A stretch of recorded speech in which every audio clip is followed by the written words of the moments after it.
Hey everyone, this is Casual Fanatic. Film reviews without the shoes. I'm Luca, your casual viewer. And I'm Cayman, your fanatic.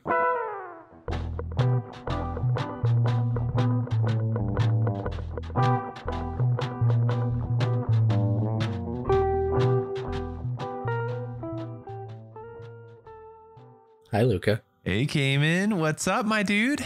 Not much, just hanging out.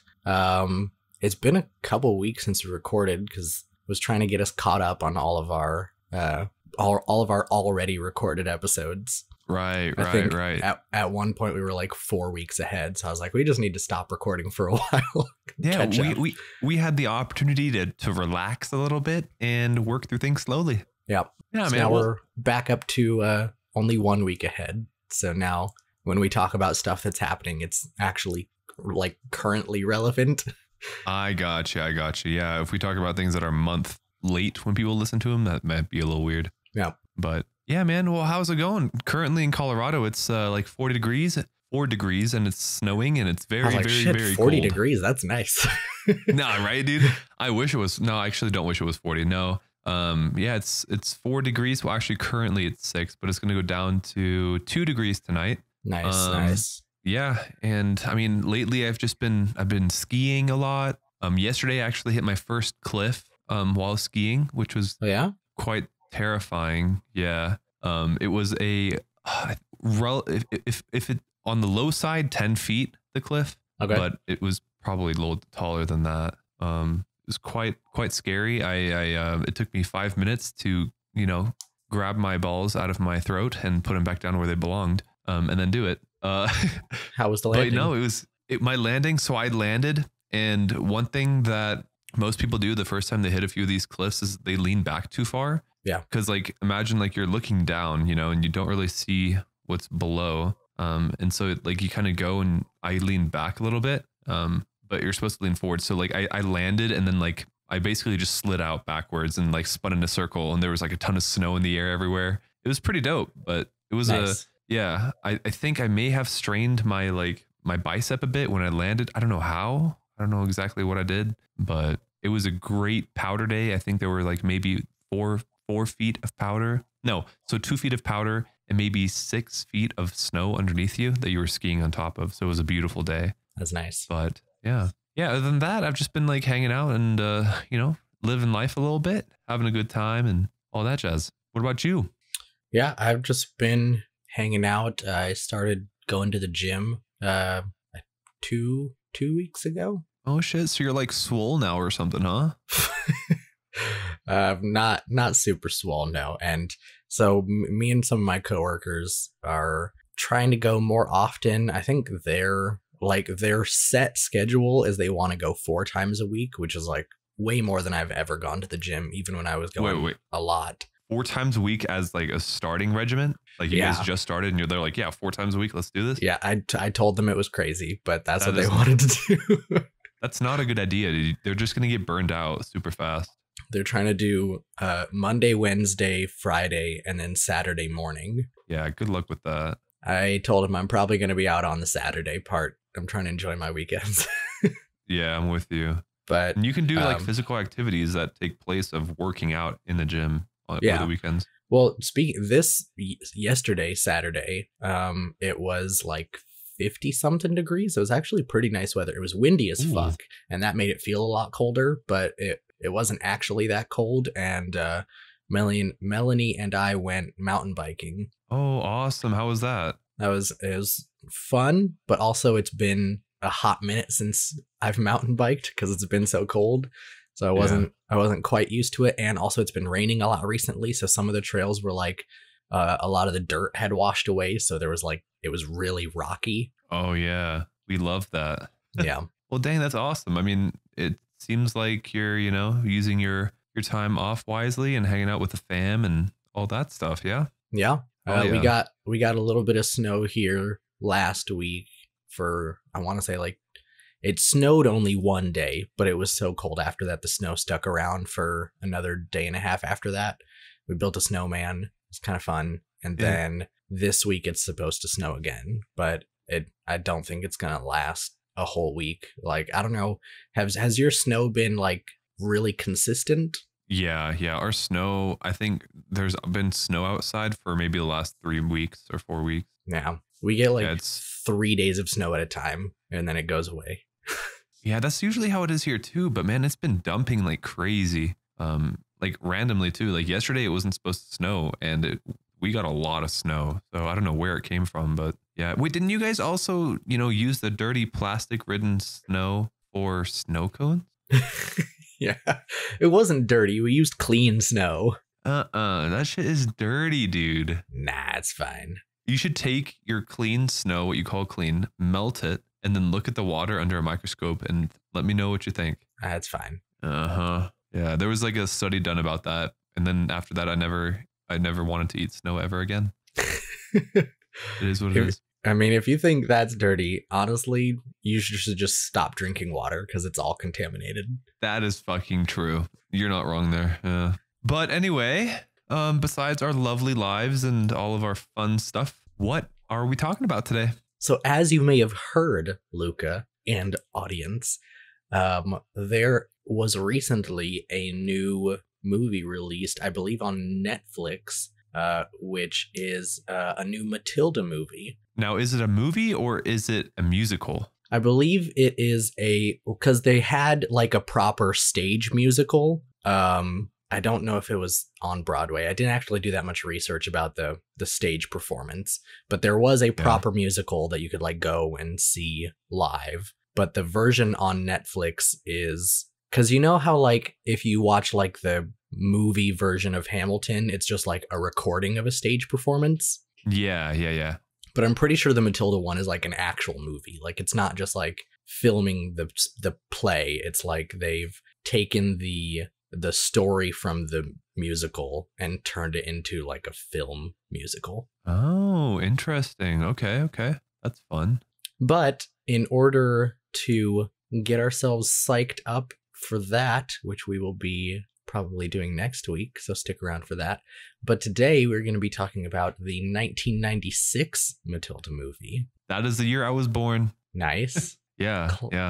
Classic I've movie. actually seen this movie way back when I was younger, and it's always been like one of those movies that I forgot I had seen, but like, you know how like when you're a kid you remember parts of movies that like you think about every now and then, like when like those I guess I can't start talking about the movie yet, but basically things happen in the movie that I would think about as a kid, and like me now watching Matilda again as an adult, I'm like, oh my god, this is that movie where all those thoughts came from. Nice. Yeah, so it was like a huge throwback for me. We'll have to get a little bit more specific about that later. For sure. But yeah, this movie was obviously based off of a Roald Dahl book. The screenplay was written by Nicholas Kazan somehow, and Robin Swicord. Both of these screenwriters have very difficult last names, but and of course it was stars Danny DeVito, Rhea Perlman, and Mara Wilson as Matilda, and was directed also by Danny DeVito, which I did not know until watching it this time. It's not like a secret or anything. It's like when the credits come up, the first thing says directed by Danny DeVito. But I feel like the last time I watched this movie, I was like too young to care about the credits, and so I just never looked. But yeah, I did not realize this movie was directed by Danny DeVito. Yeah, and he narrated it too, right? Yeah, he directed it. He is the narrator, and he also plays Harry, I believe his name is. It's Matilda's father. Yeah. I think it's crazy because like the only show I know him from is It's Always Sunny in Philadelphia. Yeah. And seeing him here and like hearing his narration, I thought it was like a hilarious switch over from that show. I gotta be honest. Never mind. I'll save it for when we start proper talking about the movie. But what did you think about Matilda? I quite honestly, like seeing it now as an adult, I don't know, man. It was kind of awkward and like cringy for me. There were a lot of things that happened in there where I was like, man, like, well, granted, it was like magic and whatnot, and that just wouldn't happen in general, but there were a lot of like social norms that were a thing back in 1996 that are just not even acceptable today in today's Mm, days. And there are just a lot of weird things that were happening. But at the same time, it was quite a, let's say, quite a throwback to yeah. see a movie, filmed in like those, old times with like all the different wallpaper types and the patterns, the colors in the homes, the way people dress, the cars. Yeah. That was cool for me to see again. Did you have What, wallpaper in your childhood home? no, because my mom was like an interior decorator, so she did like a lot of faux finishes for our homes that we grew up in. But I Yeah. remember when we first moved into the home in Texas that there I remember the first time we walked through it before my mom had like done anything to it. The wallpaper in our toilets was like super like old school, like colorful, and then in one room the wallpaper on the ceiling and the walls were Yeah. clouds, like blue clouds. That's honestly kind of cool. I mean, it was very interesting, but it's a relic of old times, basically. Well, but I would bet money that, like with many other trends, wallpaper is going to make a comeback. I feel like right now people are like, everyone moved away from wallpaper and just started painting their walls. But like my grandma's house had wallpaper, and I think Yeah. after that, every other house I've lived in has had painted walls. But I would bet money another 10 to 15 years, people are going to start getting into wallpaper again. Yeah. I don't know. I think if they make the wallpaper like, I guess, yeah, like you said, times always change. You never know what's going to happen. Like mullets always come back for some reason.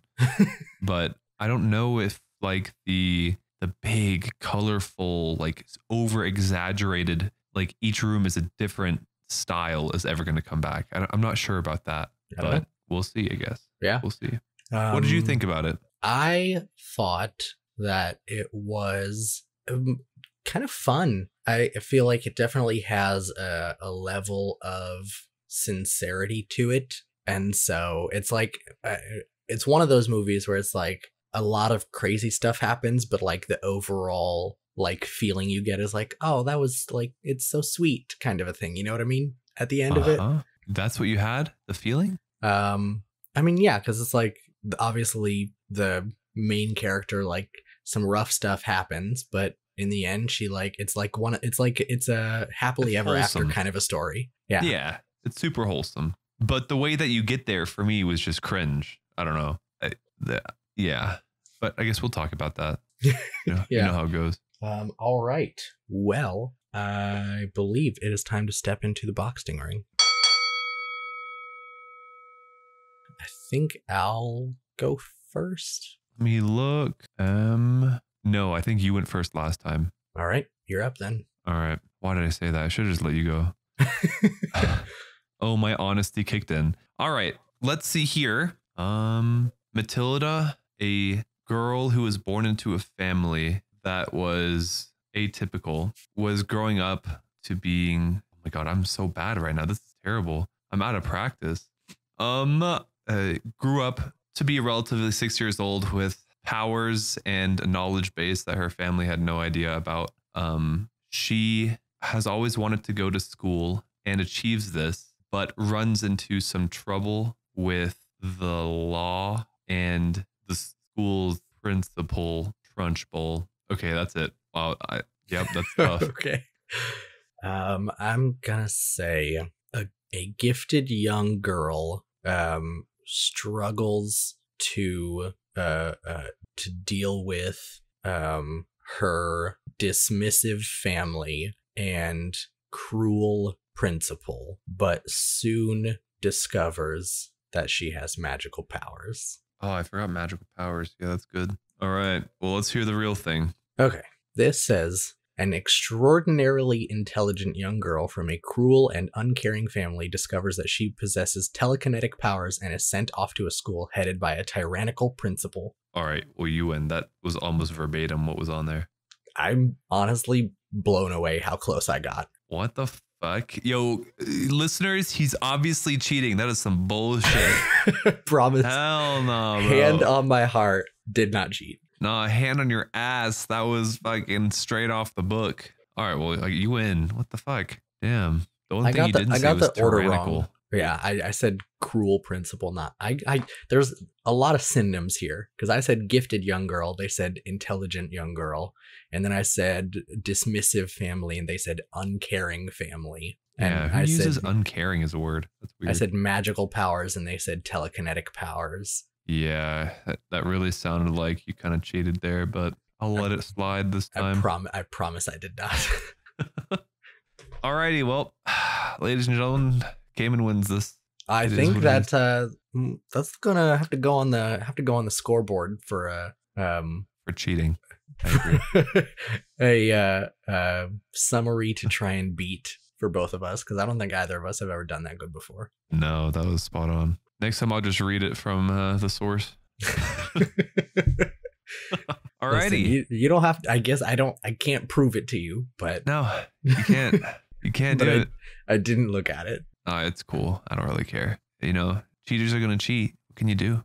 Ridiculous. Can't be mad. All right. Well, let's take a short break and then we'll come back and get into it. Let's do it.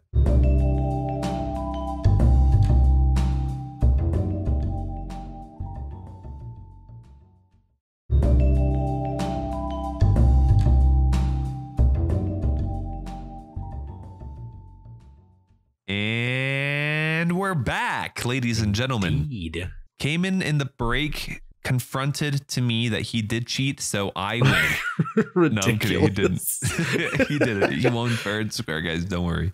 All right. Well, I guess we don't even need a spoiler section for this movie because it is about 26 years old. Yeah, it's old as shit. But you know, there could be some people if they are just learning about Matilda from the Netflix movie, maybe want to go back and watch the old one. So we don't have to do anything fancy, but if you are a regular listener of this podcast, then you know what's about to happen. So if you don't want to hear us talk about it, then, you know, get out of here. Don't listen. All right, let's do this thing. Let's just start off with, you know, the kiddo, Matilda. Yep. She's a smart ass kid, Mm-hmm. like genius level kid, can do all sorts of things like big ass math equations in her head, reading when she was 4 years old, Moby Dick, Cooking. and all sorts of stuff. Crazy kid. Shit I know. family as well. Yeah. Can't forget about them. I will. I think that was my first note, and Elena mentioned it as well. It because she watched it with me. It's kind of weird having like rude, mean Danny DeVito as the dad, but then also him being the narrator and it being like more sincere. Yeah, the narrator was like wholesome, equal opportunity for either side, and then he as the dad was just like super dismissive and a straight asshole about everything. Yeah, and like usually when the narrator is the same actor as one of the characters, they're like narrating as that character, but the narrator and the dad are like not the same person, and so it's like a little strange for them to be played by the same person. Yeah, do you think like a regular listener would hear that they're the same people? Danny DeVito has a pretty unique voice, so I think it'd be kind of hard to miss. Yeah, that's fair. That's fair. Okay, well, that is a good observation. Yeah, good observation. What do you think about the family? I think obviously the family, like everyone else in this movie, is very caricaturized. I think everything they say and do is like over the top. Like I don't think that this movie is meant to be realistic though. No, absolutely not. But obviously, like, I also don't doubt that there are and were people that like kind of fit that mold where they would just like spend every night watching TV, like rip people off selling broken items and like things like that. Right.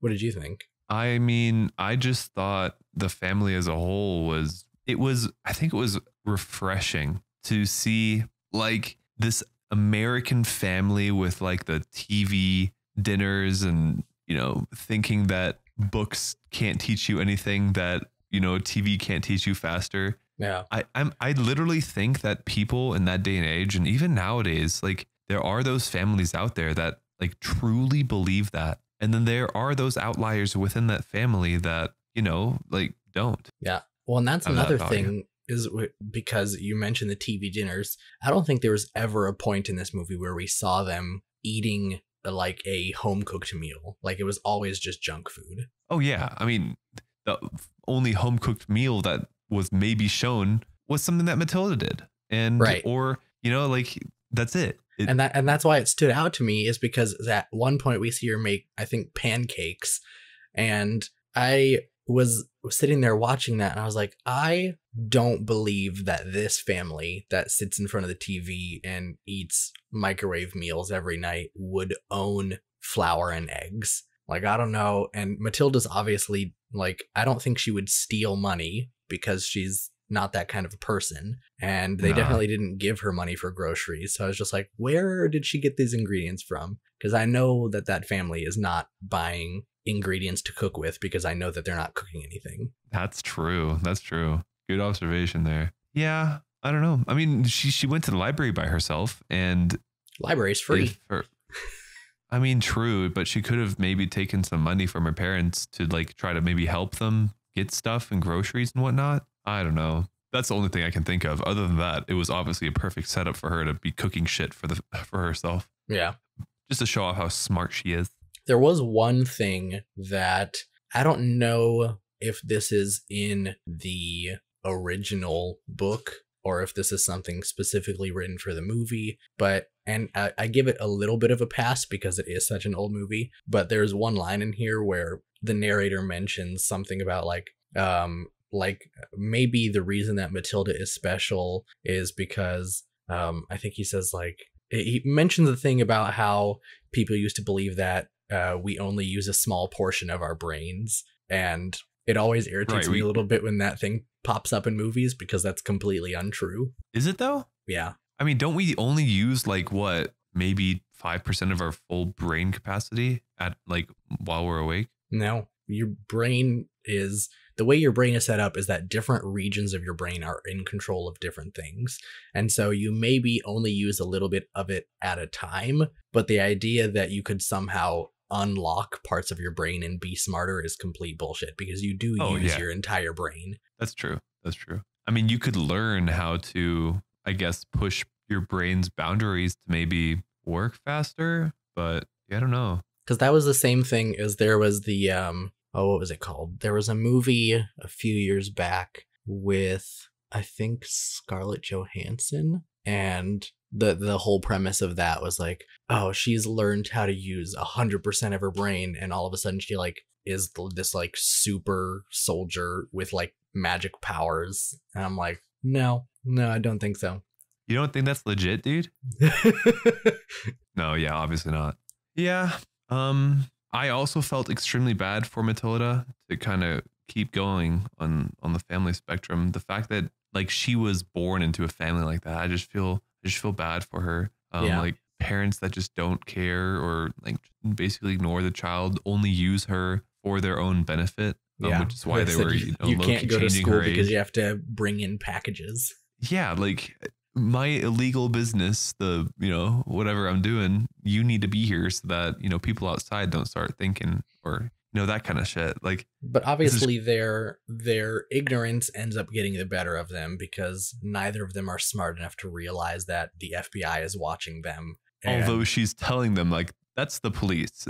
Yeah, they're like, and they even like come into their house and they're like sitting on the couch at one point. Yeah, and they still refuse to believe that they're in trouble. Yeah, that's some crazy shit. But I mean, they are kind of dumb, so it is what it is. Yeah. How do you feel about the school? Oh God, bro. So the school's name was, I wrote it down here somewhere. Maybe you already know it. I read it at one point, but it's like Muncham or Cruncham or something like that. I don't know.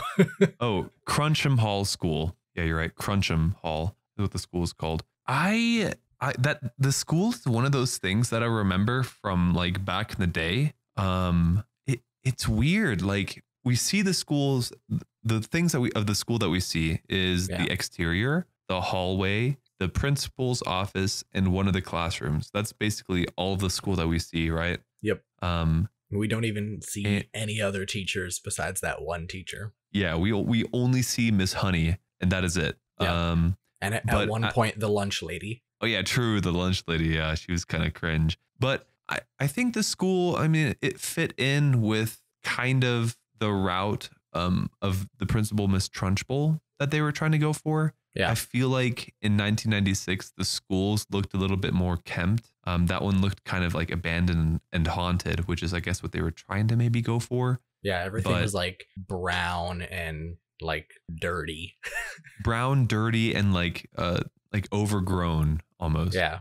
And like overgrown, and then there were like dead things everywhere. I don't know, like dead plants or like brown grass and whatnot. But I mean, I think it fit the movie well. The first time I saw it, it obviously gave the viewer like that kind of a mood, and then also the way they filmed Trunchbull coming out of the front doors of the school, which is like such a typical thing for Yeah. if I would think back to, imagine those days, like just two big doors, and then that's like the only entrance from the whole front side. I think That's kind of what it was. they made I think a lot of good use of low camera angles, which is like very effective in showing like the kid's perspective of things. Like Yeah. stuff is happening and then it'll get like the camera goes really low and everything looks like huge and you're like, oh, it's like 10 times scarier this way.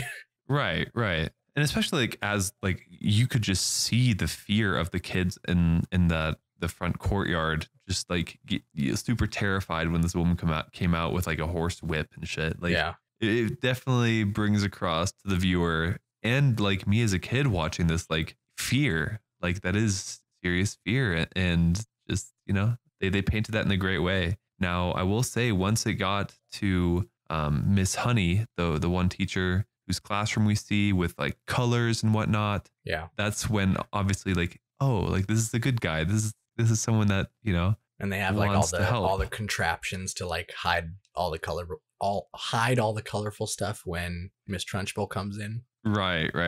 Yeah. And again, like the way Miss Honey was introduced was, I don't know if you remember the first time we also saw Miss Trunchbull, she like grabbed this girl's piggy tails and like swung her and like javelined her, or didn't javelin her, but like shot putted her across like the courtyard or whatever. Yeah. And then the first time we see Miss Honey in the classroom, she's taking the braids apart that the girl had. Yeah. So then you And that obviously was- get that feeling for, oh, like she actually cares. Another thing that, because there was from the first time we see the school and all the kids are playing out in the yard, it was like a good amount of children. Like there was like 50 plus kids there at least. Yeah. And this was something that I honestly like, I don't know, it never really occurred to me because they kind of like, they do bring it up, and I don't remember which one it is. I think it's one of the older girls, and Matilda's like, oh, why didn't you tell your parents? And she's like, oh, my parents didn't believe me.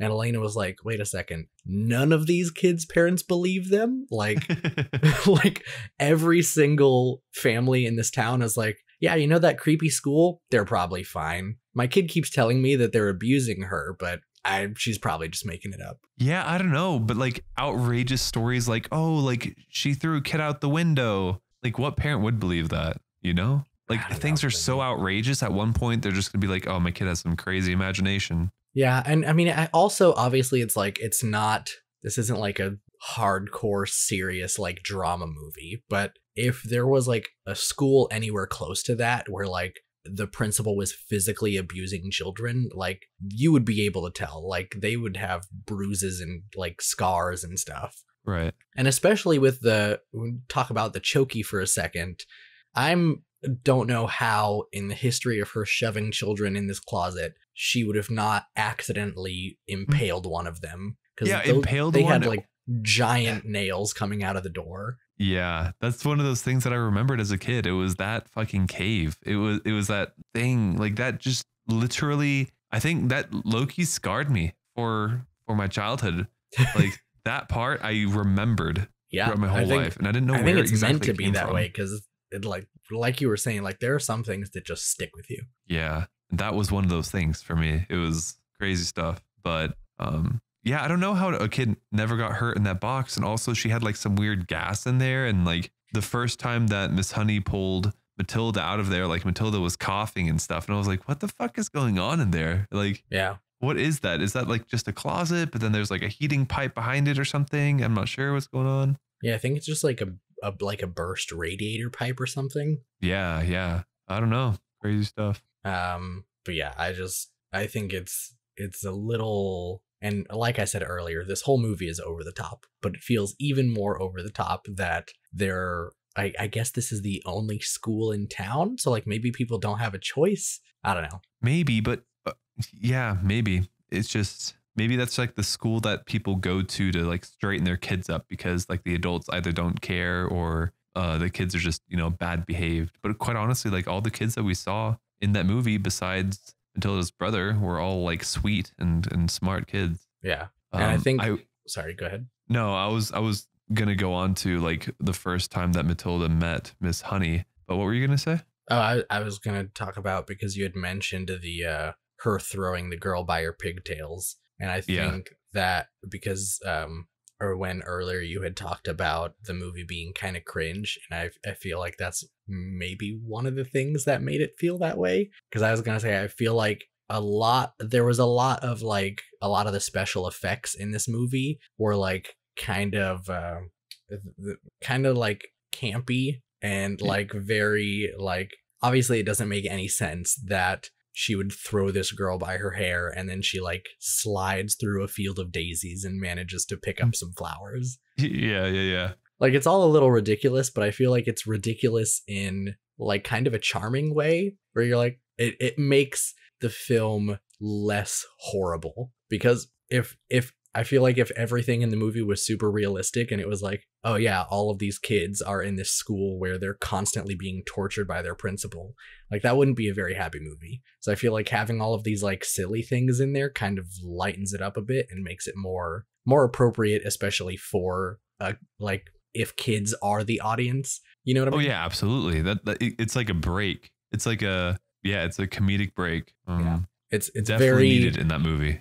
Almost makes it like kind of cartoony. Yeah, a little bit. I mean, this movie was meant as a kid's movie, right? Yeah. Okay. Yeah. Makes sense then, because there's just a lot of things in there as an adult. You're kind of like, what? Like, why? That kind of stuff. But yeah, so she throws the girl by the pigtails. And the next thing we see is Miss Honey, basically taking the pigtails out of the girl's hair. And that's where Matilda meets Miss Honey. Yep. And I thought that interaction was like extremely weird and like almost weirdly romantic. And I don't know. So? Yeah. Like all of a sudden Miss Honey was like low key in love with her because she loved to read and she was smart and she could do this math, and like the mood just like changed into like this weird cringe thing where this teacher was crushing on this kid. It did not feel that way to me. Yeah, it felt so. I watched this one with Sydney, and I was feeling that like inside taking the note, and then she said it out loud too, and I was like, oh my god, same. Like the note I wrote down was like, why'd it turn all romantic when she found out she likes to read? I don't know.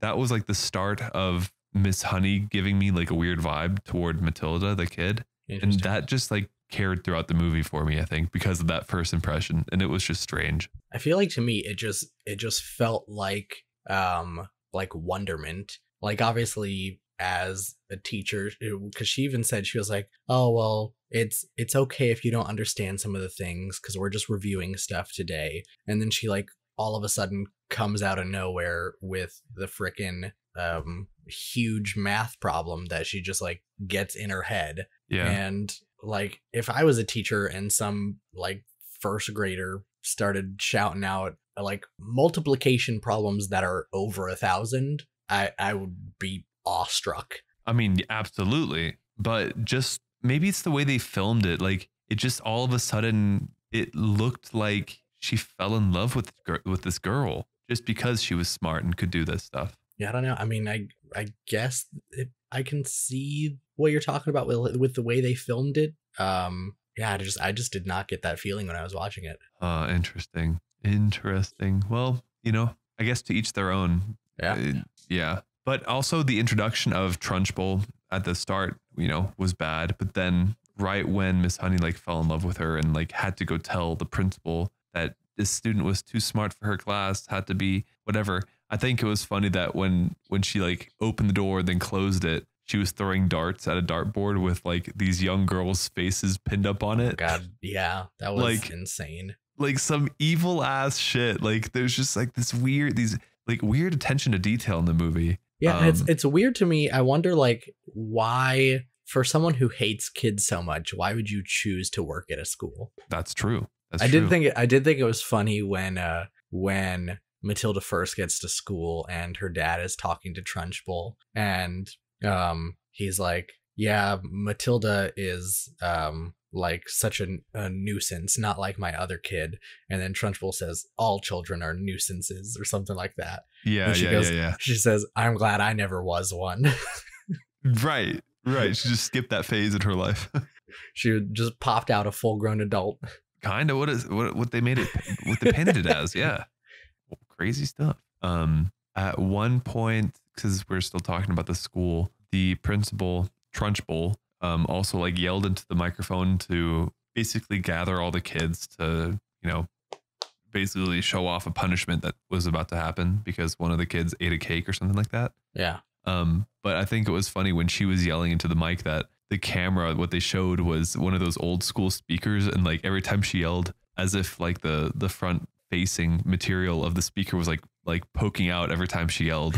Yeah, that was another one of those, like they had a lot of very entertaining special effects. Absolutely. I loved all of like their little gimmicky funny things to make people laugh. Yeah, it worked well. Yeah, let's talk about the cake eating scene, because that was wild. I was telling Elena while we were sitting there, I feel like that even if you're like fucking turned on by punishment, I would not have the patience to sit there and watch a child eat an entire cake. Like that would take the whole afternoon. Right. Like well, maybe not like, for this kid, but you know, all those kids would go home and they'd be like, "Oh, what'd you do at school today?" We watched another kid eat cake, because that would take so damn long. And I feel like even if I wanted to be mean and be like, "You have to sit here and eat that whole cake," I could last maybe 2 minutes and then I'd be like, "Okay, I gotta go do something else. I can't just stand here and watch you." Yeah. I think like the first time that I watched it, like I thought, you know, it was going to be like a cake in the face type of thing or something, or like the cake is poisoned, because that's kind of what they made it out to seem. Like when he took that first bite, like everyone was like, you know, like, oh no, don't do it. But like you said, like patience that Trunchbull showed just like watching the kid eat this, and like she was like happy about it too. She was fucking enjoying that, smiling shit the entire time. Yeah. Well, she stopped smiling when the kid started cheering the kid that's on. True. But and also like right when the kid finished eating it, how like she shattered that giant bowl over the kid's head. Like I literally thought that she was like knocked him out, and then he was still just standing there fine. And I was like, okay. Yeah, like weird things, like weird things. I don't know. Back in the day, was that normal? I don't know. I have no idea. Was it normal to smash glass over a kid's head? Yeah, dude. I mean, they fucking spanked the shit out of kids back in the day. You never know what happened behind closed doors. I mean, that's true, but a glass doesn't shatter that easily in real life. If you smash something over someone's head, they're out, and that's like a serious injury. I mean, yeah, that's fair. That's true. Like, have you ever seen, there are videos on YouTube of like people will try to like take a beer bottle and like smash it on someone's head. Oh my God. The beer bottle doesn't break. Yeah, I have seen that. That shit They'll is like no joke. Fully knock someone out and the beer bottle is totally fine. Like glass is hard. Yeah, I mean, it's thick ass beer glass. Like it's meant for stupid people that drop them, you know? Yeah. I don't know. But yeah, crazy stuff. But then that kid fucking finishes that giant ass cake like a champ. And I loved also how they made the lunch lady like that made it look so disgusting. Like she was insane. She was like had a hunchback. Yeah, her hunchback, like there was snot and she was just rubbing snot in her hands. And then when she was walking away, she was scratching her butt. Yeah. I was like, oh, this is like hilarious for kids for sure. And also for me, I had a great time watching that part. So I thought it was funny when Trunchbull was getting mad at him, because I guess he like took some of her cake out of one of the fridges or something. And she was like, but like, I almost don't know if that's true. Like if that's actually what happened, you know, like, I don't know. The kid was like, I don't know what's going on, but sure. I mean, there's no way out of this, you know, that kind of thing. And then I think he did eat some of her cake, because there was a point where when she was like, I hope you enjoyed it. I hope it was it the best cake you've ever eaten in your life? And he goes, not better than my mom's. Oh, true. Yeah, she was like, it's the best cake in the world. Some shit like that. Yeah. Okay, yeah, you're right. You're right. He did eat some of that. I just thought that was funny. He was like, nah, my mom makes better cake. LOL, yeah, true. Yeah, and then the kids started cheering and he fucking finished that shit and she was pissed off. And then, yeah. And then, because of the cheering, she said everyone had to stay 5 hours after school. And I was like, that is literally insane. Like, that was another thing that brought me back to the idea of like, how is every parent in this town okay with that? Like, normal, school gets off at like 3 or 3:30 or something. That means those kids would be there until 8 o'clock. And none of those parents are like, maybe something's wrong here. Well, Matilda's parents were like, where have you been? And she was like, oh, like I had to stay later for school because this kid, we had to watch this kid eat a cake or he got in trouble or something like that. And he was like, you weren't here to pick up my packages. Like, he didn't give a fuck. He just didn't. Yeah, he was mad that we know that Matilda's parents are horrible, though. That's but fair. It doesn't make any sense that everyone's parents are that horrible. I don't know, man. Maybe this movie was trying to depict that every parent back then was just an ass. I mean, even if they weren't trying to, that's what they did. That's absolutely what they did. So true. I also thought Miss it was Honey hilarious was that the only kind person in the entire world. Wait, say that again. Sorry, I was talking. I guess Miss Honey was the only kind person in the entire world. Yeah, actually. Well, besides the kids themselves. Well, yeah. But adult wise, I don't remember seeing a single other adult that was like normal. Yeah, I don't either, actually. Yeah, no, I don't think there was. I also think it was funny that Matilda's dad, whom is a person that sells basically super glued together cars to people for like a 10,000% uppricing upsell. Bro, talk about things that stick with you. When that scene where he is like trying to show his son and he's like, look at this, and he like plugs in the screwdriver to like rewind the the odometer. Yeah. And like make the miles go backwards. After the first time I saw this movie, I became so fucking paranoid about that. I was like, what if we like have a car and someone's like messed with it, and so it's a lot older than we think it is? That was like a genuine worry in my heart. I mean, back in the day, that was a thing. Like, you couldn't trust odometers because it was so easy to basically fake them. But yeah, that's one that I think out of everything in this movie that stuck with me the most. That's funny that was the thing that, for me it was the torture chamber, and for you was the scrolling back the odometer. I'm dead. I think the like haunting scene that Matilda does later in the movie when she's trying to get the doll out of the house. Yeah.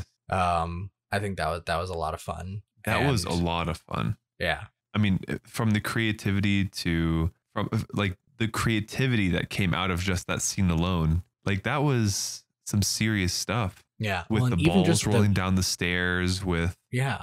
Cause like she could have just like fucked with her, but like the planning that she like made it seem like it was the ghost of Miss Honey's dad. Genius. Absolute genius. Yeah. Like her painting above the fireplace, like flew off and like burned itself, and then her dad's mural came and like put himself back on the fireplace like that. Genius. The only thing that I guess went wrong was her hair tie, but I feel like that was almost a stretch. That Trunchbull was like, that's the kid was here because of that one thing. Like, that was funny. They did it several times. They like made Miss Trunchbull like almost seem like an animal. Like she kept like sniffing things. Yeah, she was like could smell that there was children nearby. Yeah. Like when she lifted it up, I looked at Sydney. I was like, she's about to smell it, and of course she fucking smelled it. And it was funny because where she smelled it was like super windy, and she didn't really have the hair tie that close to her. So I don't know, but yeah, like you said, they made her out like to be like such an animal and shit. And it's also crazy that they almost painted her like a murderer. And when she chases the dad. Yeah, well, I mean, I mean, I guess they never give us proof, but like, I think that the assumption is that she definitely did murder the dad. Yeah. That's the assumption. But even when Matilda and Miss Honey go to the house the first time and then she chases them out, even after she loses them, they show her like growling as she stomps back to the house. And I'm like, damn, this woman is literally just an animal. True. Yeah. I mean, they did make her out to be kind of like a beast, you know? Yeah. So I wonder, the only thing I will say, I wish they would have, like, it's not important to the story, but I'm curious about what happened and like why she murdered Miss Honey's dad. yeah, I don't know. That it was kind of like a dark thing in the movie. Yeah. Like all of a sudden Like, murder I get was why there. they didn't want to talk about it that much because it's a kid's Yeah, I get that movie, too, but they could have done that in a different way. You know what I'm saying? Like, and maybe I haven't read the book, so maybe it's explored more there. I don't know. oh, maybe, but I don't know. They could have changed something for the movie because like all of a sudden, like it's all like all this lighthearted, like joking stuff, like throwing kids and just a crappy family. And then all of a sudden it's like, and she killed my dad, Yeah. but she never got caught. And it's like, wait, what? It was like, it was ruled as a suicide. And then Matilda's like, I don't think your dad killed himself. And Miss Honey is like, I don't either. Yeah. And I was like, oh, fuck. And then the thing is, like, as a kid, you don't really understand, I guess, what's going on that in depth, but still kind of sus, like kind of strong. Came on very strong. But, you know, in the end, it's a happy end. I mean, I guess like Trunchbull doesn't get like arrested or anything. So no, she just kind of runs away. Yeah, I guess there's not really like that's the thing. For being such a happy ending, there's not really a whole lot of like proper justice that happens. Like nothing other than having food thrown at her. Nothing bad happens to Miss Trunchbull. No. And Matilda's parents also just like get away and they're like being chased by the cops, but I guess they managed to escape, or maybe they got caught later because that's the other thing. They said they were going to Guam, but Guam is a US territory, so the FBI could still reach them there. Yeah, I don't know what went on there, but I also thought that was like the fastest adoption like ever. Yeah.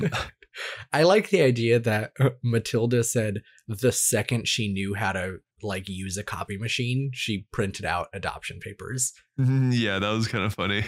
And her parents were like, okay, well, who got a pen? Like, don't waste my time. I don't know. Okay, well, before we finish up here, what did you think about Matilda's powers? And do you think they made sense in this story? I mean, they'd never like give them an explanation, but I feel like it's one of those things where it's just like, I don't know. I feel like that is not something unique to this movie. I feel like there are a lot of stories where like the person who seems to have it the hardest like gets given a special gift. Like that's a very kind of a common theme, not necessarily with like telekinesis, but like the special kid is usually the person who is living in the hardest situation. Right. Yeah, I mean, I agree with that. But yeah, I think that also was a lot in just like simple things, and going back to the special effects, but even like things like her making stuff float around the room, or even with Miss Trunchbull, there's like scenes where she's like holding a kid up by their foot, and like obviously like you can tell that the kid was on a wire and they just like erased the wire. Yeah. But like simple things like that I feel like are very I don't know, it's always fun to see older special effects where it's not just like everything CG all the time. No, yeah, I'm right there with you. I thought they did a great job, you know, with that Day and Time movie and how they filmed it. Honestly, like there was nothing in like with how, I don't know, like the movie dated itself, but it's still like a good watch, if that makes sense. Yeah. I mean, granted, they didn't use too much, you know, special effects stuff, but when they did, like when they were floating shit around the room, like it was fun. And it was short enough like, that you don't think about it too long. Yeah, and like you said, you can tell like because like technically like visual effects like with a computer tend to be in certain cases. CGI has a lot of limitations, but as we can see with like the Avatar movie that came out recently, like computers nowadays can do a lot of like very realistic things. And like if you do like a CG kid floating in the air, it might look a little more realistic than like a kid being pulled up on some wires, because you can tell, even though they paint the wires out with computers, you can still tell that the kid is on a wire. And so it's like not as realistic, but even though it's not realistic, it like, I don't know, I guess it connects more on some sort of level. Maybe that's just like a generational thing, and maybe that doesn't have the same effect on younger audiences, but I feel like seeing those imperfections, like that's what makes it more fun for me. Yeah, I can see that. I actually haven't even seen the new Avatar, so Well, you should. I know I should. I heard it's pretty good. I just didn't want to add to, the billions of dollars within the first whatever. You're not trying to be part of the box office? Nah, but they already won. They're the highest grossing film in 2022 and ever, I think. We saw it in IMAX 3D. Oof. You paid extra. Yeah. Wow. How was it? Friggin' gorgeous. Most beautiful movie I've ever seen in my life. Really? Okay, well, that's good to know. I guess I should watch it. There's a movie theater up the street, so I don't want to talk too much about Avatar, because who knows, we might end up doing reviews about those in the future. But I will say, don't expect too much out of the story. I think the story in the second film is definitely has more depth to it than the story in the first movie, but I still think the plot is not the strongest part of that film. I think, and that's why I purposely was like, no, we need to see this in IMAX, because I learned my lesson from the first movie that just seeing all of the beautiful things and like the animals and the nature and the freaking giant blue aliens, and like it looks really, really, really, really good. And I feel like that's my main reason for wanting to see that movie. And I think that's going to continue in the sequels. I feel like every Avatar movie that comes out, I'm like, yeah, I don't really care what's happening with the characters. I just want to go see it because it's pretty. Damn. Okay. Well, shit. They got a bonus movie review here. Bonus alert. Avatar, the new one, just got reviewed. So you should go watch that one too. Okay, I think if you go into it focusing on the prettiness more than the story, I think you'll be happier than if you're expecting it to be like an amazing story, because it's not an amazing story. Perfect. Well, that's good to know. But yeah, I honestly, I don't have any more notes on Matilda. Yeah, that's all I got too, which means it's time for us to go into some trivia. Trivia. Okay, my first piece of trivia here is that Danny DeVito and Rhea Perlman, who played Matilda's parents, are married in real life. Oh, no way. I didn't know that. Yeah. What? It says here they separated in 2017, so they no longer live together. But Perlman said that she has no intention of getting a divorce, and that her and Danny DeVito have become closer friends since separating than they were for the last few years as a couple. Wait, so they're still technically married, but not living together? Yeah. That's an interesting life choice. Yeah, but they apparently, like, the separation was very amicable, and they're still like very close. Like they have a good relationship. They just, I guess, didn't enjoy being like with each other anymore. Okay, interesting. Yeah, I don't know. That's their personal business, but still interesting. Yeah, that's a cool fact. It also says Danny DeVito and Rhea Perlman became very close to Mara Wilson during production, and according to Wilson, they would often let her stay at their home and keep her entertained while her father was working and her mother was in the hospital receiving cancer treatments. Oh, damn. Okay. Unfortunately, Mara Wilson's mother did die of breast cancer while Matilda was being filmed, but the movie was dedicated to her mother's memory. You're kidding me. No way. Yeah. So it was the kids, right? Yeah. Mara Wilson plays Matilda. Dude, and she did this whole movie while her mother was dying? Yeah. Whoa, that is crazy. The next one here says Mara Wilson was so self-conscious about dancing for the little bitty pretty one sequence that Danny DeVito had the entire cast and crew dance along with her on set. No way, really? Yeah. Wait, what dancing part? when she like is practicing with her powers, and then there's that scene where she's like dancing on the table and all of the things are flying around her. Oh my God, she was self-conscious about that? What? Yeah. Oh, I wonder what she's like in real life. Like, usually kids would love to sing and dance like that. I don't know. Huh, interesting.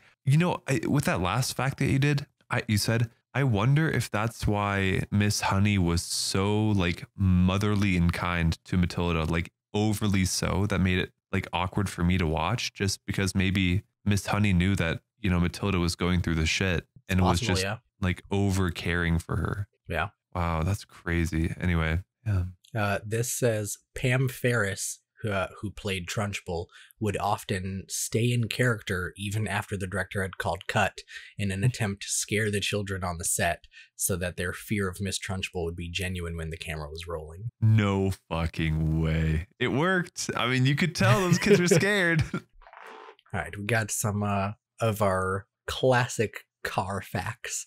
Anytime there's a car in a movie, you can bet we're going to at least mention it. Yep, let's do it. The Wormwood's cars, they have two cars in the movie. One of them is a 1982 Ford LTD wagon, and the one that they have at the end is a 1987 Chrysler LeBaron convertible. Damn. I mean, the convertible was a very nice car. I like that one a lot. And then the car that Harry sells to Trunchbull is a 1970 Buick Electra 225 sedan. Big and heavy cars, basically. Yeah. The movie, we have a car part in this show. Awesome. the movie implies that in the end, Matilda kept her powers. In the book, however, she loses her powers once she is moved to an older class, where she is more intellectually challenged on a regular basis. Miss Honey chalks it up to the fact that Matilda was now happy and focusing her abilities on challenging reading and learning rather than idling whilst being belittled by her own family and Miss Trunchbull. That was in the book. Interesting. Yeah, I was wondering about that. I was like, I mean, if she has these powers and she can do all this stuff, like, you know what I mean? There's a lot she can do. Yeah, I guess in the book, when she actually has more to think about, she just can't use her powers anymore. Oh, that's crazy. Interesting. Okay. I feel like though, even in the movie, there was a lot she was thinking about, aka reading a shit ton and learning and all that stuff. But okay.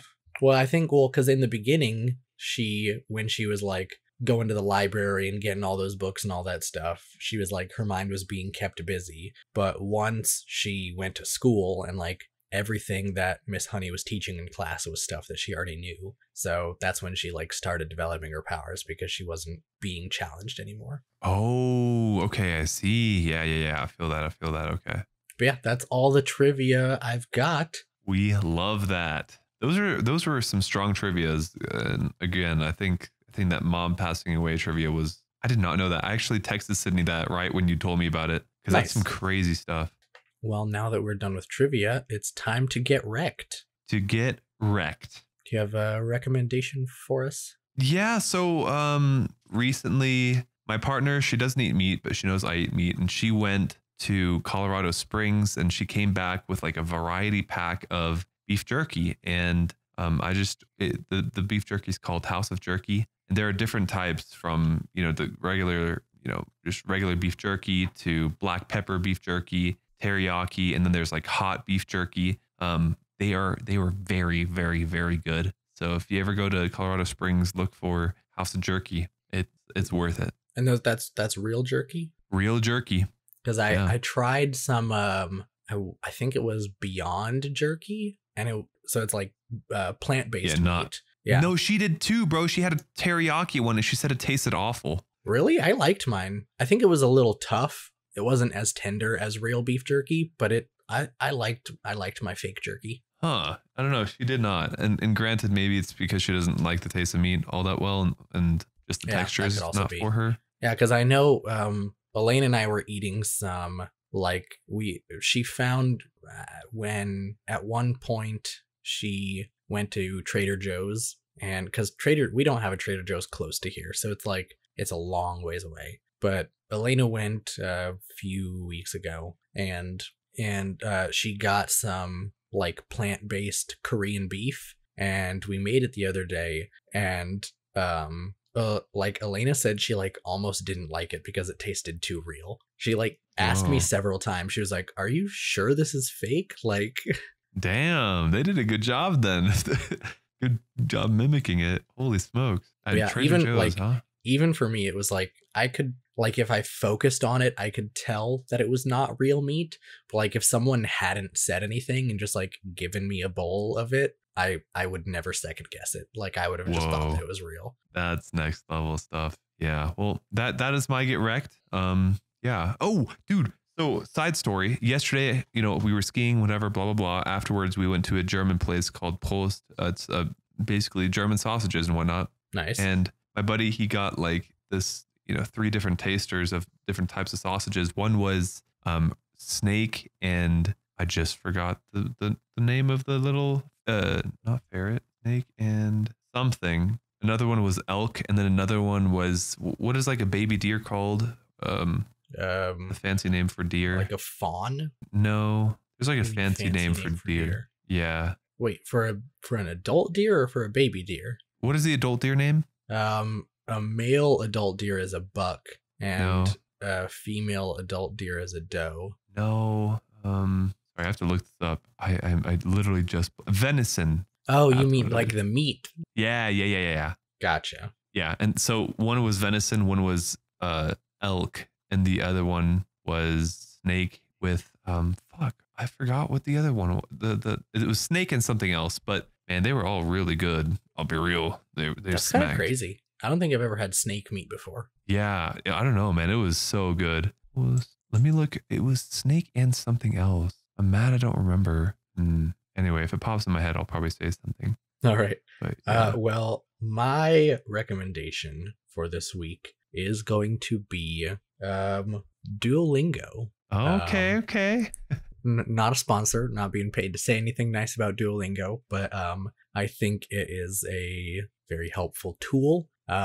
Definitely not the only tool. If you're trying to learn a language, I think you need more than Duolingo, but it is a very good tool for expanding your vocabulary. It makes it easy and fun to learn new words. But at the same time, there have been a couple times because I'm trying to keep up my French skills, because I took like 3 years of French, and it's hard when something is your second language. It's hard to like remember all of it when you're not using it very often. I feel like languages are a very use it or lose it kind of a skill. Yeah, right. And so when I was in French class and speaking a lot of French, I was really good at it. And when we went to Paris for our study abroad, I was like, I had a lot of opportunities to speak French and it was easier. But since then, like, I don't have any French friends, and Elena and I could speak French to each other, but it would be a struggle. And so we usually don't. And so I've kind of been slipping on my French skills. So I've been trying to get back into it. And also because Elena is Dutch and her whole family is Dutch, and she is really excited for one day for our children to know Dutch. And so I would like to also learn Dutch, but learning languages is hard. No, absolutely. It's not a joke. Yeah. But I think Duolingo is a good starting place. But there are a lot of times where Duolingo will like teach me a word, and then Elena will be like, that doesn't feel quite right. Or it'll be like one of those things where it's like, yeah, that's technically correct, but like no one really says it like that normally. Yeah. Wait, so you're just trying to keep up with the French side of things? So French is just me practicing so I don't completely like forget everything. I'm a little bit more intense on the Dutch right now because I'm like actively trying to learn it. Okay. Damn, good for you, man. Yeah, Dutch is a tough language to learn. You should switch that to German.